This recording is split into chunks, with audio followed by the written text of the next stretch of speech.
Charles, for much of that debate, Mitt Romney had some strong answers, according to many analysts, on various topics. But when it came to the issue of tax records, again, he seemed to not have an answer. And then he was pressed on his father, George Romney, who released 12 years of tax records when he was running for president.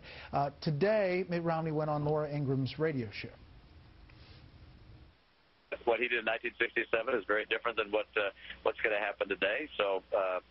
But I was aware of his experience. I remember reading it in Look magazine. We used to have Look magazine long ago, and the idea that I'm supposed to follow exactly what my dad did is not something that I find terribly compelling. We disagreed in the past.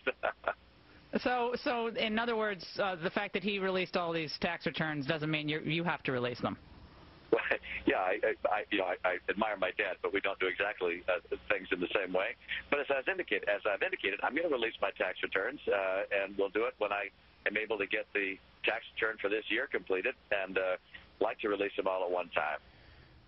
Charles, a lot of people say this is not a big deal. The tax records issue is not a big deal, yet the answering or lack of answering has become a big deal. Do you buy that? Absolutely. I mean, it's incomprehensible. He's been running for half a decade. You know that the tax issue will come up.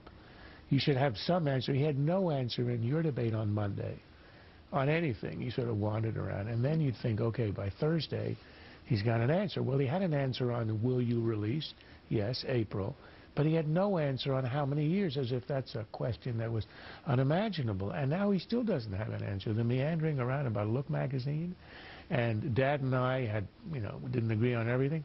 Give an answer. What he could have said, Gingrich released his tax return last night during the debate, which was a clever ruse because nobody in the room knew it was only 1 year. Greta asked him on her show after the debate, how many years are you going to do the years earlier, because it could be a fluke, as George Romney had said, 1 year could be a fluke. And Gingrich essentially said, no, I'm going to do 1 year. I have now set the standard. There were so many answers that Romney could have had, and he was having a good night. He was speaking strongly with passion, I thought, and then he ran into the tax issue. It's absolutely incomprehensible. He was on the trail, Mitt Romney.